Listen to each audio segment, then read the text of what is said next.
everyone, my name is Clarita, and today I will make a video about the material from the module Introduction to English Literature. Today's material is English syntax, which includes formal versus notional definitions, verb clauses and phrases, noun phrases, verb phrases, clauses, sentences and clauses functions, and then main and subordinate clauses. The next material is English words, structure and meaning, which includes varying definition of meaning, the morpheme, free and bound morpheme, inflectional and derivational morphemes. So directly on the first material, namely English syntax. First of all, I will explain about what English syntax is. English syntax refers to the set of rules, principles, structure that govern the arrangement of words and phrases and sentences. It dictates how words are combined to form coherent sentences, ensuring clarity and meaning. Syntax covers things like word order, like declarative, interrogative, and imperative, and then agreement like subject and verb agreement, and then the relationship between part of speech like noun, verb, adjective, and etc. In simple terms, it's the blueprint for how sentences are built in English. Now, we come to the first point, which is formal versus notional definitions. Grammatical descriptions are two types. They are formal and notional. Formal description is a way of explaining something in a very clear and organized manner, using specific rule of system. These points focus on specific characteristics of grammatical constructions. This point has some important key features. They are clarity, organization, logical structure, and non-ambiguity. The examples of formal descriptions, more precisely in language, a formal grammar is a set of rules used to describe how sentences in a language should be structured. For example, it can explain how to build a sentence using nouns, verbs, and adjectives in a specific order. Next, notional descriptions. Notional descriptions refers to the explanation or interpretation that focus on the meaning or of concept behind something rather than its exact formal structure or technical detail. In simple terms, a notional description explains what something is or means in a more conceptual or everyday sense, rather than through strict rules or formal systems. There are some important key features of notional descriptions. They are focusing on meaning, less rigid, and contextual understanding. The example of notional descriptions: a noun phrase is a group of words that functions as a unit to talk about a person, place, thing, or idea. It typically refers to the subject or object of a sentence, like the dog or a beautiful painting. Notional descriptions, in contrast, are more semantic in nature and define construction in terms of general qualities that they possess. Modern linguistics favors formal or notional definition, largely because formal description provide a better means of identifying construction than notional descriptions. Now continue on the second point, namely word clauses and phrases. Word clauses and phrases are very closely linked. This phrase means that the types of words or word order and the groupings of these words or phrases are interconnected in how they function within a sentence. To describe both words, clauses, and phrases, the discussion in this section will focus on two of the important phrase type, noun phrases and verb phrase. Now, I will talk about noun phrases. Noun phrases are centered on either head noun or pronoun it means in grammar. A noun phrase is a group of words that function as a noun in a sentence. A head noun is the core noun of the noun phrase, the word that carries the main meaning and determines the grammatical properties of the grammar, like number, gender, and etc. A pronoun such as he, she, they, or it can also serve as the head of a noun phrase. The head noun phrase is the main word in the phrase that defines its meaning and role in the sentence. So, when we say that all noun phrases are centered around noun or pronoun, we mean that every noun phrase revolves around central or pronoun. In other words, like adjectives, determiners, or prepositional phrases may modify or describe this head. One key characteristic of noun is that most exhibit number. They have a singular or plural form which is often marked in writing by orthographic S. Nouns have traditionally been distinguished as being count and non-count. Count nouns are literally countable. You can think of a table as either single or one, or plural or more than one entity. Count nouns refers to the items that can be counted individually. They have both singular and plural forms. And you can use number words like many, few, several, and etc. with them. Count nouns can also take the indefinite articles a or an in the singular form. For instance, book. I have one book, it's a singular. Or I have 3 books, it's a plural. And then car, she owns a car, it's a singular. Or they own 5 cars, it's a plural. And the characteristic of count nouns, they can be counted like 1 book, 2 books, and 3 books, and etc. And then they have distinct singular and plural forms. Example like child, children's, and then apple and apples.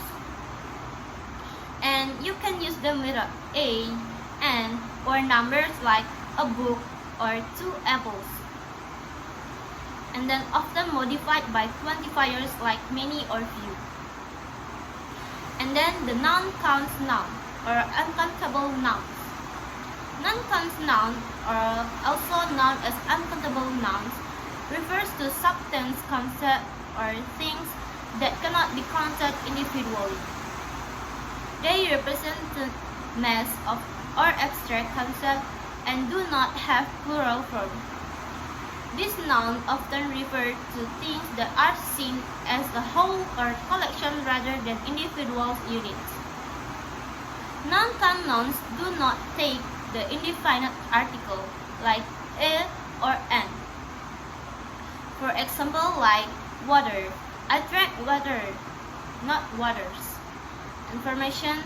She gave me useful information, and then not informations. Music. I love listening to music, not music. And the last is rice. We need some rice for dinner, not rices. The characteristic of non-count nouns, they cannot be counted in individual units. Like you can say two waters unless referring to type of water, like two different waters. And then they do not have a plural form, example like milk, not milks. They are often quantified using expression like some, a little, or much. For example, like much water or a little rice. Non-cons noun often refer to liquids, substances, abstract concepts, and collective categories like furniture, happiness, and advice. Some common non-cons nouns are liquids like water, milk, juice, and oil, and then substances, sugar, flour, salt, and bread. Abstract ideas like love, knowledge, courage, and beauty. And then collective groups like informations, news, furniture, and equipment. And the last is activities like swimming, dancing, writing, and reading. And then I will talk about verb phrases. A verb phrase is a group of verbs that includes a main verb and any auxiliary or helping verbs that work together to express an action, event, or state of being. The verb phrase can also include modifiers that provide more detail about the verb, such as adverbs. In English, the main verb is the core action of state, while auxiliary verbs help convey additional grammatical information like tense, aspect, mood, or voice. Verb phrases are crucial for constructing sentences that communicate action and events. For Kirk et al., 1985, the verb phrase contains two components: an obligatory lexical verb or full verb, to use their terminology, which acts as a head of the verb phrase, and one or more optional auxiliary verbs. If there are any auxiliary verbs in the verb phrase, they will always precede the lexical verb, with modal auxiliaries coming first and primary auxiliaries coming to be the second. Lexical verbs are an open class. New lexical verbs are continuously being added to the English language and can be classified as a regular or irregular. Regular verbs have two characteristics. They will always contain the same set of verb endings like s, ed, and etc. And their systems will never change. The verb walk, for instance, will have a base form, or sometimes called the infinitive form, that has no verb ending. That is the form that will be used following the infinitive marker to walk. Irregular verbs do not always have the same ending as a regular verbs. In addition, the stems of irregular verbs do not remain constant, but sometimes contain internal vowel change. 5, for instance, becomes fought in the past tense. But despite irregularities such as these, irregular verbs do follow certain patterns. Now I will move to the next point is clauses, sentences, and clauses function. Like the words and phrases, clauses sentences have a specific forms. It means clauses and sentences are foundational units of communication. And just like words and phrases, they follow specific structural rules. Understanding their forms and how they function within a language is crucial for effective communication. However, clauses and sentences differ from words and phrases in that they can additionally be analyzed into clauses functions like subject, predicator, object like direct or indirect, and then complement like subject or object, and adverbial. Of all the clause functions, the predicator is most important, since the lexical verb within the predicate determines the argument structure of a clause. The number and type of clauses function other than the predicator that can appear within a given clause. For instance, because the verb die is intransitive or does not follow an object, it can occur in a clause with as little as a single argument, like the subject or noun phrase. The patient in the example below, although technical, the health authority bears responsibility. In practice, the funeral arrangements are made by the staff of the hospital when the patient died. And the next example, in contrast, because the verb give is transitive or it permits up to object, it allows for more arguments than that. In this case, 3 arguments like a subject, an indirect object like him, and a direct object like a red pepper. Give him a red pepper. The example of main clause, she went to the store. This sentence has a subject she and the predicate went to the store, and it expresses a complete task. And then a subordinate clauses, also called a dependent clauses. It's a group of words that cannot stand alone as a complete sentence.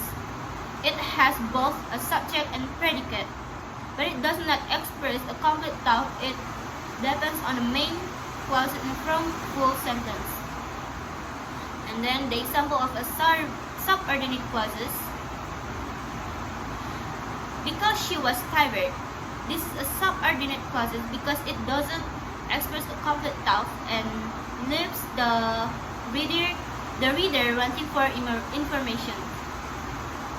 When combined in a sentence, a main clauses and a subordinate clauses form a complex sentence. The example, she went to the store because she was tired. The main clause is she went to the store, and the subordinate clause is because she was tired. To begin describing main and subordinate clauses, it's useful to distinguish between finite and non-finite verb forms, and to discuss the various kinds of subordinating conjunction that occur in subordinate clauses. Although a single main clauses and theoretically contain many different clauses function, the defining characteristic of all main clauses is that they must contain a predicator consisting of a finite verb. The predicator is a clause function that includes all of the elements making up Quick et al. 1985. Definition of a verb phrase: an obligatory lexical verb and one or more optional auxiliary verbs. In the 3 examples below, the predicators occur in a single main clauses and are respectively walked, talked, and was thinking. She just walked away. We talked about this yesterday too. And then I was thinking of Turkish yogurt. Each of the predicators in turn consists of either a lexical verb or auxiliary that is defined, some verbal element that is marked for tense. Walk is marked for present tense. Talk and was are marked for past tense. Because each of the example contains a finite verb and no markers of subordination, each of the example qualifies as a main clause. A clause becomes subordinate if it 1. Lacks a finite verb and instead contains one or more non-finite verbs, or 2. Is headed by subordinating conjunctions such as when, if, because, or who. Now I will move on the second material, which is English word, structure, and meaning. Words like sentences and clauses have a predicable internal structure, which allow us to understand how language functions and how meaning is conveyed. This internal structure can be broken down into smaller units. each with specific roles and rules for how they combine to form coherent expressions. Understanding this structure is essential for analyzing language and constructing meaningful communication. Words and their internal structure. Words themselves have a predicable internal structure, which is based on the combination of smaller meaningful units known as morphemes. Morphemes are the smallest units in the meaning in a language. For example, word unhappiness can be broken down into 3 morphemes, like un, a prefix meaning not, and then happy, the root word meaning feeling joy, and the next, a suffix indicating a stage of quality. The arrangement of these morphemes follows specific rules of the language, and change in morphemes can change the meaning of the word. Sentence structure. Sentences, which are larger units of meaning, also have a predicable internal structure. A sentence typically consists of a subject and a predicate, where the subject is what the sentence is about, and the predicate tells something about the subject. For example, in the sentence, the dog barks. The dog is the subject and bark is the predicate. The subject can be simple like a noun or noun phrases. And the predicate can contain verbs, objects, and modify the extent and the meaning of the sentence. Sentences can also contain subordinate clauses, and their organization follows rules of syntax, the system of rules that govern sentence structure. Clauses and their organization. A clause is a group of words that contain a subject and a predicate. Clauses can be independent or dependent. An independent clause can stand alone as a complete sentence, such as she reads books. A dependent clause cannot stand alone and depends on the independent clause to form a complete thought, like because she loves reading. The arrangement and combination of independent and dependent clauses in sentences follow syntactic rules that govern word order, agreement, and punctuation. Syntactic structures and hierarchical organization. Both sentences and clauses are organized in hierarchical structures. For example, within a sentence, word groups read together to form phrases, such as noun phrases or verb phrases. And these phrases combine to form large units like clauses. This hierarchical structure helps organize language in a way that enables speakers and listeners to decode meaning systematically. And then grammar and predictability. The predictability of internal structures is not arbitrary. It's governed by grammar, a set of rules that speakers of a language acquire implicitly. Grammars include rules for word order, subject and verb agreement, tense, and other syntactic and morphological features. These rules create patterns, making it easier for speakers to produce and comprehend complex ideas. For examples, in English, the typical word order for a declarative sentence is subject, verb, object, or SVO. As seen in John's subject, it's verb, Apple's object. In summary, word sentences and clauses have an internal structure that follows predictable patterns governed by rules of syntax and morphology. These structures help us understand how language functions to convey meaning and allow for the creation of complex expressions from smaller units. Understanding this predictability is key to mastering language and using it effectively for communication. In this material, there are 4 important points. The first one is varying definition of meaning. Types of meaning are distinguished into 2 types. They are grammatical meaning and pragmatic meaning. Grammatical meaning is concerned with the meaning that could be derived directly from the word, phrases, clauses, and sentences in which language is encoded. Thus, at this level of meaning, a sentence such as "the woman called her husband" is meaningful because, for instance, the word woman designates an adult female, and the past tense marker on the verb indicates that the act of calling took place at some time in the past. The other words in the sentence could be subjected to a similar analysis. This is meaning as it represented at the level of grammar. Although most semanticists capture this two-way distinction, they do so in different ways. In popular usage, the distinction between grammatical and pragmatic meaning has been captured by, respectively, the notion of denotation and connotation. Denotation relates to the dictionary sense of words. Connotation, the association of words evokes. Thus, at the level of denotation, a politician is an individual elected to public office, or at least in one sense of the word.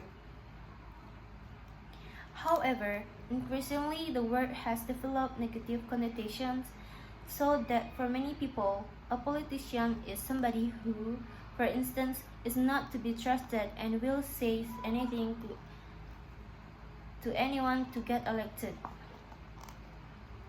Leon, 1977, page 50 until 6, argues that three types of meaning: descriptive, social, and expressive. Descriptive meaning is related to grammatical meaning. Social and expressive meanings are two subtypes of pragmatic meaning. Social meaning serves to establish and maintain social relations. Expressive meaning is more particular to the individual and characterizes the particular meaning that individuals add to language when they speak. Descriptive meaning asserts has been of central concern in a philosophical semantics. For this reason, it will be the primary focus in this chapter. And while many linguists and philosophers may, as Lyon does, subcategorize pragmatic meaning, it is a separate type of meaning deserving of separate treatment. The next point is the morpheme. All words are composed of one or more morphemes. A morpheme is considered the smallest unit of meaning.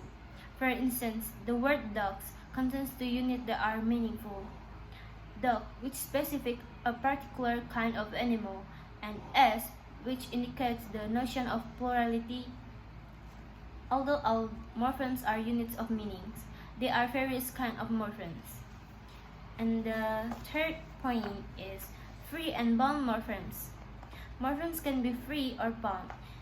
If a morpheme is free, it can stand on its own. If it is bound, it must be attached to a free morpheme. In other words, walking, the morpheme walk is free because it can stand alone as a word. However, ink is bound because it has to be attached to a lexical verb. In this case, the verb walk in the example below.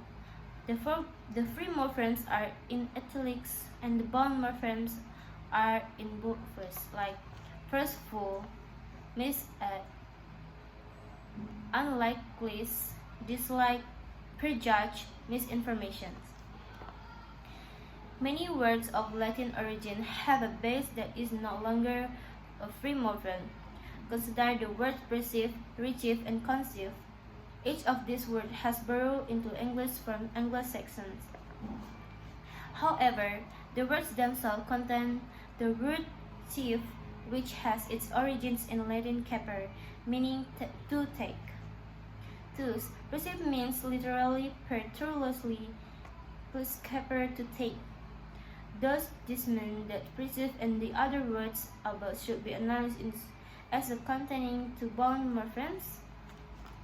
Certainly, per is more recognizable as in independent morpheme in other English words such as perennial, which mean throughout the year.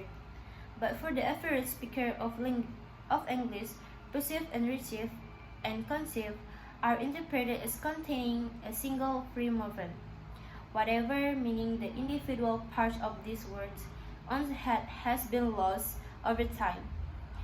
Therefore, unless one is interested in analyzing the etymology of the individual parts of the word, they are best analyzed as containing one free morpheme. There is also the issue of the whether words such as the or more can truly stand alone. Questions the status of words such as this as free morphemes since they are never used alone. The article the, for instance, is always associated with nouns. Nevertheless, unless one is willing to create an alternative category for words such as these, a category on a continuum between free and bound morphemes, the words are best regarded as free morphemes. And the last point of this material is inflectional and derivational morphemes. Bound morphemes are two types. They are inflectional and derivational. Inflection are one type of grammatical morpheme, a morpheme that indicates some kind of grammatical relationships. The comparative and superlative inflection are typically used on adjectives that are one or two syllables long. For example, happy, happier, and happiest. While inflectional morphemes are from a small class in English, derivational morphemes are a much larger class. Merriam-Webster, a dictionary of prefixes, suffixes, and combining forms, for instance, devotes nearly 60 pages to a description of the various derivational morphemes found in English words. Derivational morphemes exhibit other differences from the inflectional morphemes as well. Derivational morphemes can be either prefixes or suffixes, whereas inflectional morphemes can be only suffixes. Unlike inflectional morphemes, derivational morphemes can change the meaning of a word or its part of speech. Adding this to the base like result in a word dislike with a completely opposite meaning. Adding able to like changes like from a verb to an adjective. Likeable, adding add to a verb such as walk changes neither the meaning of the work nor its part of speech. Most derivational affixes were borrowed into English from either Greek or Latin. In modern English, relatively few affixes for Germanic origin can be found. So guys, that's all from today's material. Thank you.